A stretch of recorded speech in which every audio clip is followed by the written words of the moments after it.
Hello everyone, फिर से एक बार टेस्ट सीरीज की शुरुआत हो चुकी है आपके अपने channel soft study Akash Kumar पर। दोस्तों, मेरी शुभकामनाएं आप सभी के साथ है। आज मैं लेकर आया हूं हिस्ट्री का डिफिकल्ट क्वेश्चंस। अगर आज आपने 25 क्वेश्चंस में से 20 का जवाब सही दे दिया तो आपकी तैयारी बहुत अच्छी है, अन्यथा अभी आपको बहुत ज्यादा मेहनत करना है। शुरू करेंगे आज के पहले क्वेश्चन से, और आप लोग सभी लोग अपना अपना मार्क्स कमेंट करके जरूर से जरूर बताएंगे, ताकि मुझे पता चल सके आपकी तैयारी कितनी अच्छी है और कितना ज्यादा आपको मेहनत अभी करना बाकी है। शुरू करते हैं पहले क्वेश्चन से। फर्स्ट क्वेश्चन है हमारा, सबसे पहले आंसर देने की कोशिश कीजिएगा। फर्स्ट क्वेश्चन है हमारा आज का, यात्रियों का राजकुमार किसे कहा जाता है? यात्रियों का राजकुमार किसे कहा जाता है? फटाफट से कमेंट करेंगे सभी लोग, समय आपके पास है, फटाफट से कमेंट कीजिए। यात्रियों का राजकुमार किसे कहा जाता है? टॉपर बनिए, हमारे चैनल का टॉपर बनिए। अभी हमारे चैनल का फर्स्ट लिस्ट में नाम चलता है पायल कुमारी का। बहुत अच्छी तैयारी है उनकी। आप लोग भी अच्छे मार्क्स लाइए, आप लोग भी अच्छे मार्क्स लाइए, उन्हें पीछे छोड़िए। मैं इसका रिजल्ट आप लोगों को कल सुबह दूंगा। फटाफट से आप लोग कमेंट कीजिए, यात्रियों का राजकुमार किसे कहा जाता है? फर्स्ट का सही आंसर आपका ऑप्शन सी वाले बिल्कुल सही है, हेनसोंग। हेनसोंग इज द राइट आंसर। बहुत अच्छी तैयारी है साथियों, बहुत अच्छी तैयारी है आपकी। और याद रखिएगा, यात्रियों का राजकुमार हेनसोंग को कहा जाता है, और मध्यकालीन यात्रियों का राजकुमार मार्को पोलो का कहा जाता है। मार्को पोलो जो कि इटली के वेनिस शहर का रहने वाला था। काफी ज्यादा इंपॉर्टेंट है ये सभी टर्म्स आपके एग्जामिनेशन के लिए, और ज्यादातर क्वेश्चंस पूछे भी जा रहे हैं एनसीईआरटी से। आपने मॉडल पेपर के देखा होगा, बहुत से क्वेश्चंस आपके एनसीईआरटी से पूछे गए हैं मॉडल पेपर में, इसीलिए मैंने एनसीईआरटी के क्वेश्चंस को भी यहाँ पे लाया हूँ। चलिए, सेकंड क्वेश्चन है हमारा, शुंग वंश का संस्थापक कौन था? शुंग वंश का संस्थापक कौन था? 25 में 25 आज सही कीजिए। 25 में 25 आज सभी को सही करना है, रिकॉर्ड तोड़ना है। हमारे चैनल पे 100 में 100% भी लाए हुए हैं बच्चे, 100 में 98% भी लाए हुए हैं। आप लोग रिकॉर्ड तोड़िए आज, फटाफट से कमेंट करते चलिए, लाइव चैट में कमेंट कीजिए। शुंग वंश का संस्थापक कौन था? बिल्कुल सही है, बिल्कुल सही है, ऑप्शन बी वाले बिल्कुल सही है, पुष्यमित्र। पुष्यमित्र जो थे आपके शुंग वंश के संस्थापक थे, और हर्षचरित जिसकी रचना हर्षवर्धन ने की थी, जो शुंगों के दरबारी कवि थे। आप लोग याद रखिएगा, ये काफी ज्यादा इंपॉर्टेंट है साथियों। नेक्स्ट है हमारा क्वेश्चन, चलिए ज्यादा नहीं, कस के नहीं, धीरे धीरे ही चलिए।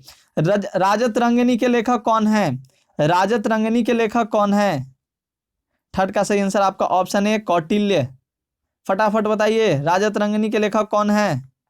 बिल्कुल बिल्कुल, मैंने ऐसे ही बोला था, ऑप्शन बी वाले बिल्कुल सही है, ऑप्शन बी वाले बिल्कुल सही है, कलहन। राजत रंगिनी के लेखक कौन है? कलहन, कौटिल्य नहीं है साथियों। केवल मैंने आपको ऑप्शन देखने के लिए बोला था। आपके पास कितना कॉन्फिडेंस है, कॉन्फिडेंस बनाइए अपने आप में।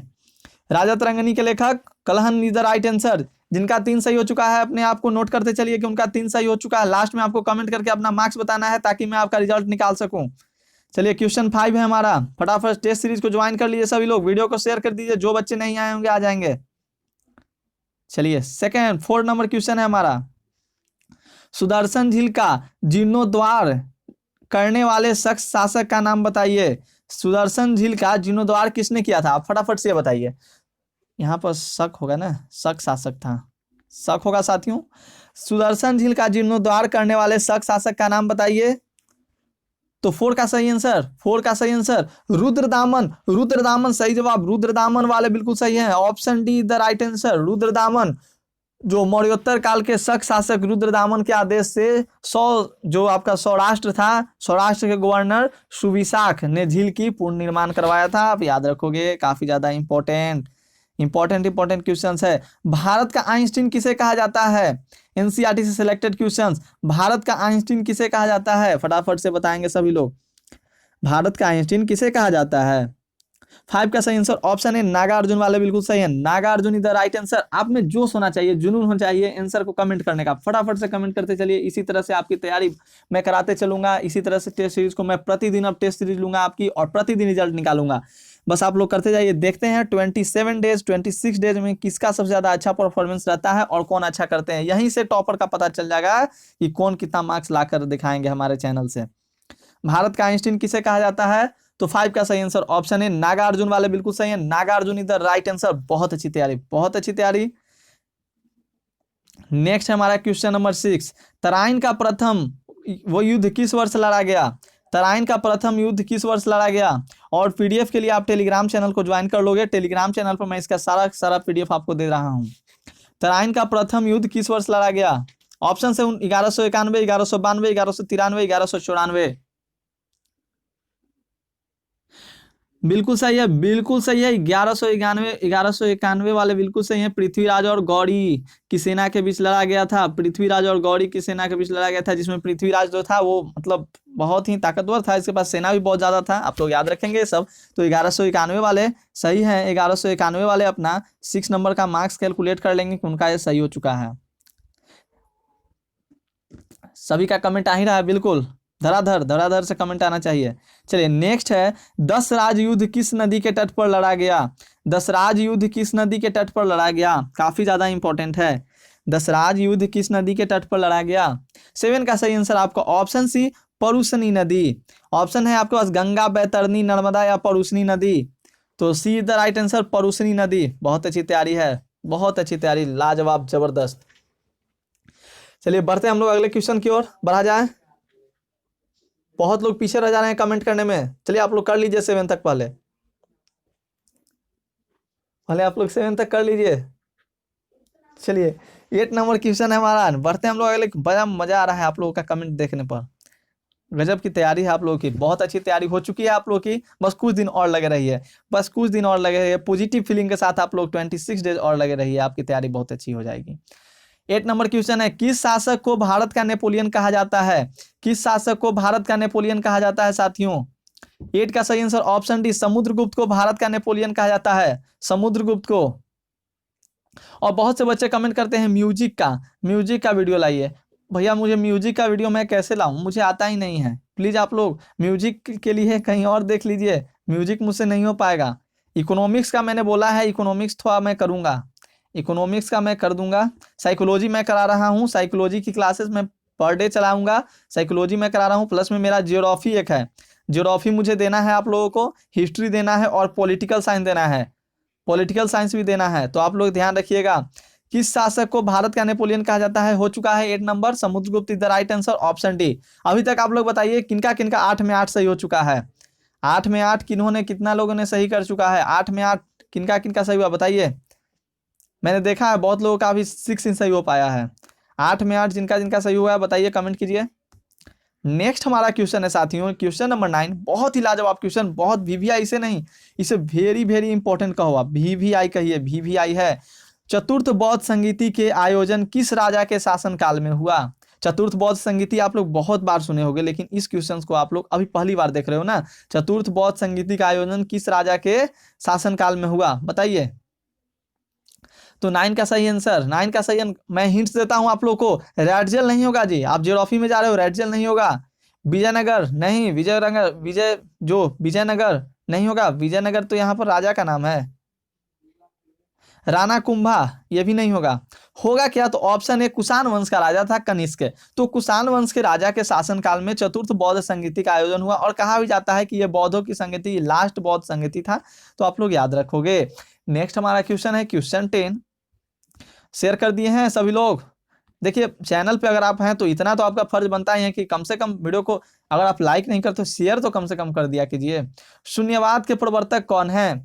शून्यवाद के प्रवर्तक कौन है साथियों? 10 का सही आंसर बताइए आप लोग। आज आपकी टेस्ट सीरीज चलाई जा रही है, ये हमारा टेस्ट सीरीज 5 है। बहुत टेस्ट सीरीज मैंने 1 चलाया था, और 2 भी हुआ था, 3 और 4 भी हुआ था, जिसमें बहुत अच्छे अच्छे मार्क्स लाए थे ना। किसी में 98% लाकर कोई टॉपर बना, तो किसी में किसी ने 96, तो किसी में किसी ने 100 में 100 लाया।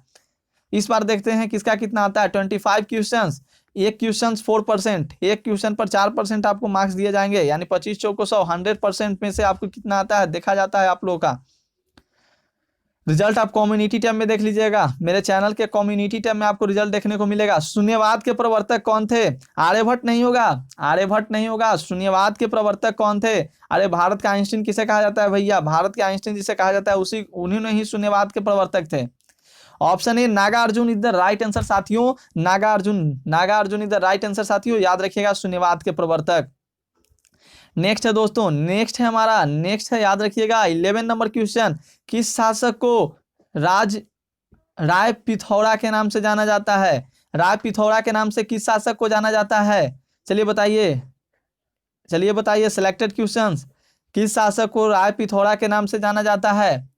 अरिजीत सिंह तो गायक है आपका, लाला लाजपत राय के बारे में जानते ही हैं, विक्रमादित्य तो आप लोग को पता ही है। तो ऑप्शन बचा आपका बी, पृथ्वीराज चौहान, इधर राइट आंसर। थोड़ा सा ऑप्शंस पर ध्यान दिया कीजिए, ऐसा नहीं सोचिएगा कि इस क्वेश्चन को मैंने नहीं पढ़ा तो हमें याद ही नहीं है। ऑप्शन पर थोड़ा ध्यान दीजिए, ऑप्शन से भी आपको पकड़ा जाएगा। अरिजीत सिंह तो गाना गाते हैं, पता भी है, सोलफुल वॉइस, बहुत अच्छी मतलब इनकी सॉन्ग रहती है। चलिए 12 नंबर क्वेश्चन है, अभिनव अभिनव भारताचार्य के नाम से किसे जाना जाता है? अभिनव भारताचार्य के नाम से किन्हें जाना जाता है?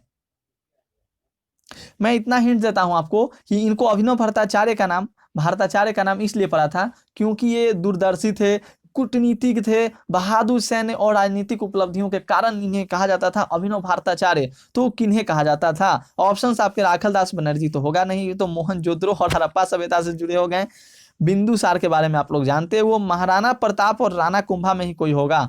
तो चलिए, महाराणा प्रताप आपको पता है प्रतापी राजा था, तो सही आंसर आपका हो जाएगा राणा कुंभा।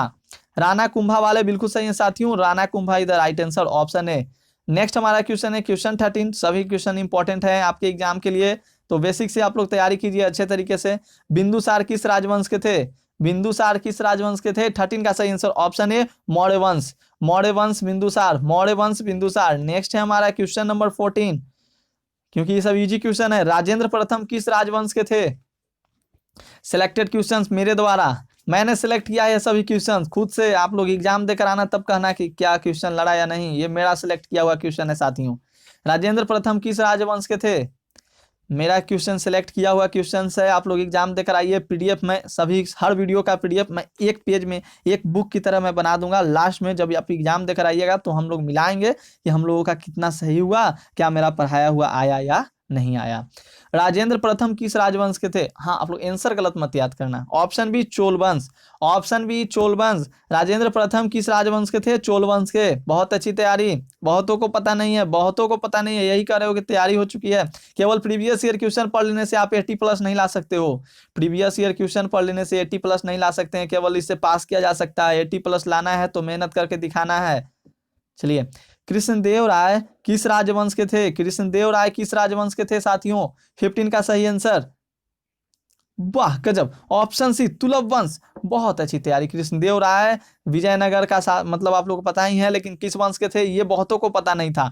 तुलभ वंश अभी आपको पता चला होगा। जिनको नहीं पता है वो कृपया याद करने की कोशिश कीजिए। ऐसा नहीं कि आप मेरे चैनल पर मतलब अच्छा कर कर आप कुछ मतलब आप दिखा पाओगे।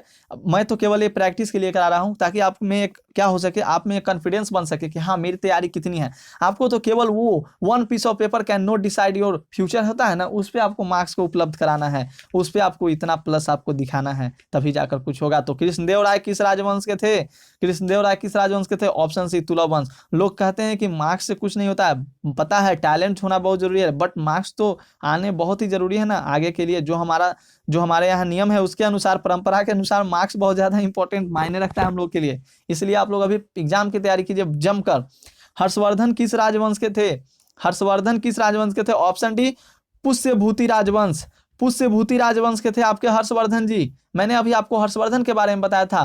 पुष्यमित्र ने क्या किया था? रचना क्या शुंग वंश की स्थापना की थी ना। तो पुष्यभूति राजवंश के थे हर्षवर्धन आपके। नेक्स्ट है हमारा क्वेश्चन नंबर 17। बहुत अच्छी तैयारी, बहुत अच्छी तैयारी, गजब की तैयारी है, धमाकेदार परफॉर्मेंस। देखते हैं कितना 25 क्वेश्चन पूछूंगा मैं आज आपसे, उसमें से आपको कितने सही होते हैं, कौन कितना कर पाता है, यही मुझे देखना है। तो चलिए 17 और मुझे तो पता ही है कुछ ब्रिलियंट स्टूडेंट हमारे हैं जिनको तो मतलब जिनका मार्क्स तो अच्छा आने वाला ही है। तो आप लोग भी कोशिश कीजिए कि उनका मार्क्स अच्छा है। देखिएगा कम्युनिटी में आप देखिएगा कि इनका कितना अच्छा रिजल्ट आया है, आप लोग को पता चल जाएगा। उम्मीद है कि वे लोग भी फिर से इस बार दंगल ना मार दे, इसलिए आप लोग भी तैयारी कीजिए। 17 नंबर क्वेश्चन है, समुद्रगुप्त को भारत का नेपोलियन किस इतिहासकार ने कहा? किस इतिहासकार ने कहा? समुद्रगुप्त को भारत का नेपोलियन किस इतिहासकार ने कहा था साथियों?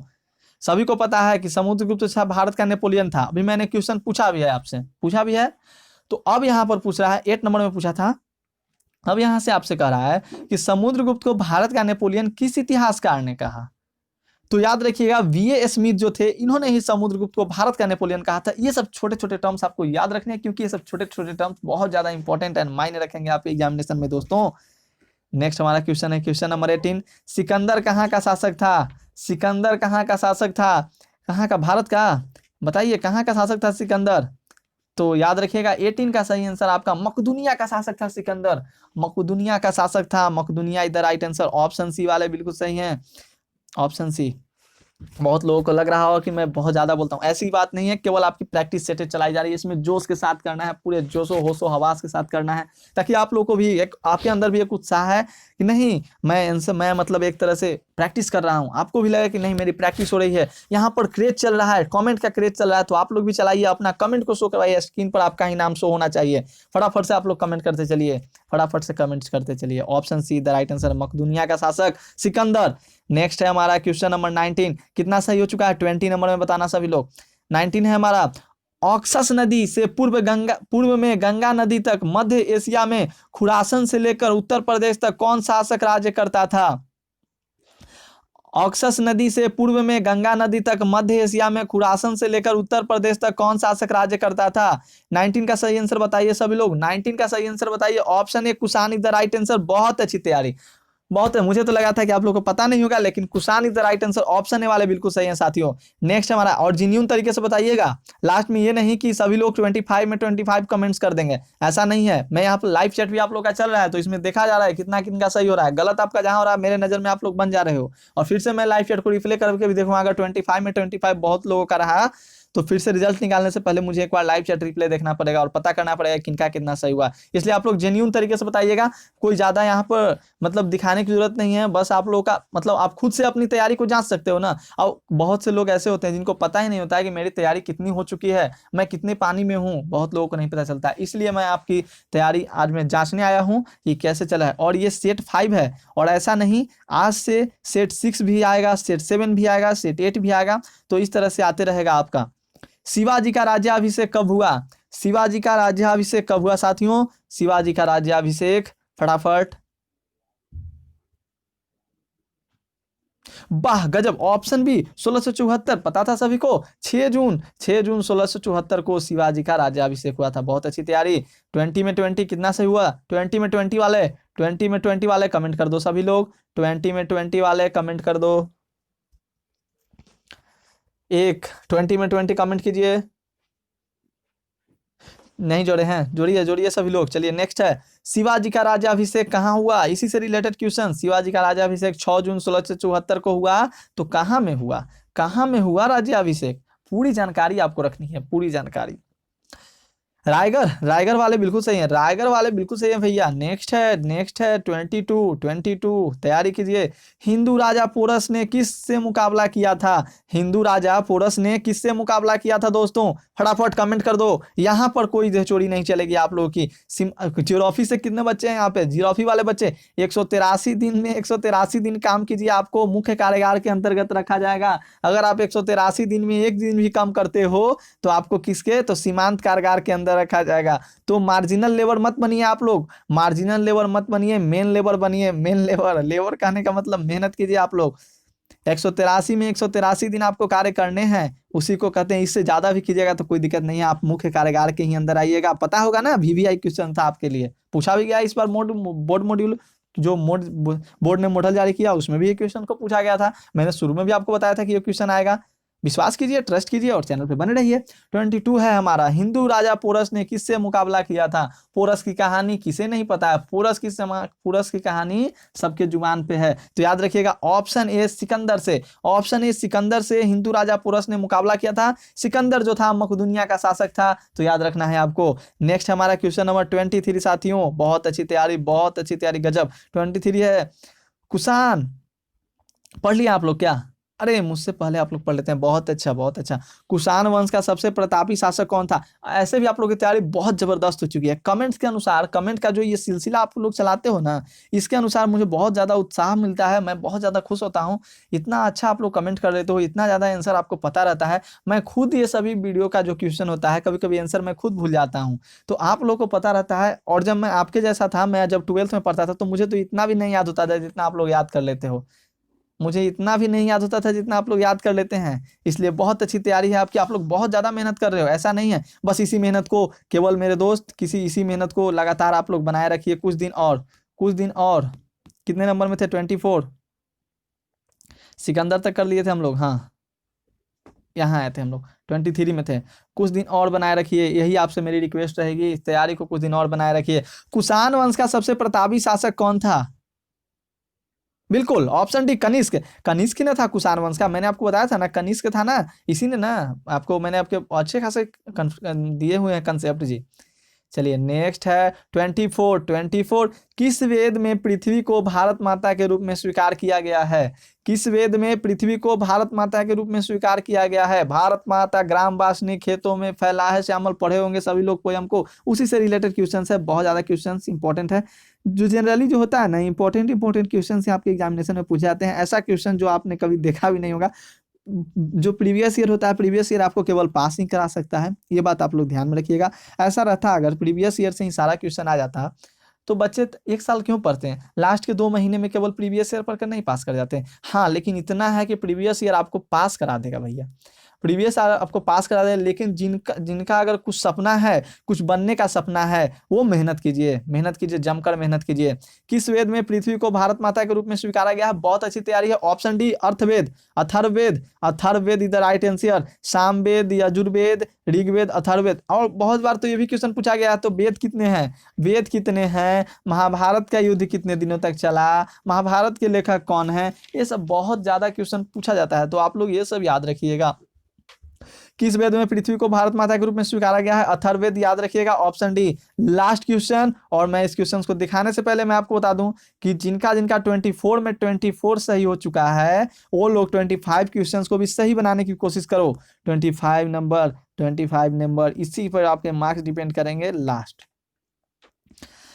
प्रयाग प्रशस्ति में किस गुप्त शासक की विजयों का उल्लेख है? प्रयाग प्रशस्ति में किस गुप्त शासक की विजयों का उल्लेख है? 25 का सही आंसर, 25 का सही आंसर बता दीजिए। प्रयाग प्रशस्ति में किस गुप्त शासक की विजयों का उल्लेख है साथियों? ऑप्शन सी वाले बिल्कुल सही है, समुद्रगुप्त। बहुत अच्छी तैयारी, समुद्रगुप्त का उल्लेख है प्रयाग प्रशस्ति में, गुप्त शासक। तो दोस्तों कैसा लगा आपको ये टेस्ट सीरीज, क्वेश्चन कैसे आपको लगे? थोड़ा सा इस पे भी आप लोग चर्चा कीजिएगा, कमेंट में चर्चा कीजिएगा कि आपको क्वेश्चन कैसे लगे, क्या ऐसे ही मुझे टेस्ट सीरीज चलाने चाहिए या नहीं। अगर हाँ तो आप लोग कमेंट कीजिएगा, क्योंकि जितने भी मैं काम करता हूँ मैं ऐसे ही नहीं करता हूँ, आपका अपना चैनल है, आप लोग के अनुसार, आप लोग के कमेंट के अनुसार ही काम किया जाता है। इकोनॉमिक्स बोलिए इकोनॉमिक्स का वीडियो आता है, साइकोलॉजी बोलिए साइकोलॉजी की क्लासेस आती है, आप लोग जो बोलते हो वही मैं करता हूँ। इसीलिए मैं कहता हूँ कि स्वागत करता हूँ आप सभी का आपके अपने YouTube channel soft study Akash Kumar पर। तो दोस्तों उम्मीद करता हूँ कि आपको टेस्ट सीरीज अच्छा ही लगा होगा। और भी टेस्ट सीरीज के लिए आप लोग हमें सब्सक्राइब कर सकते हो, चैनल पे नए हो तो चैनल पे सब्सक्राइब कर लीजिएगा, वीडियो को शेयर कर दीजिएगा, और अपना मार्क्स नीचे कमेंट में करके फटाफट से कमेंट कर दीजिए तो कि किनका कितना अच्छा मार्क्स आया है। मैं इसका रिजल्ट आपको सुबह दे दूंगा, take care all of you, मिलते हैं हम लोग अगले वीडियो में, तब तक के लिए धन्यवाद। बहुत अच्छी तैयारी साथियों, okay, take care all of you.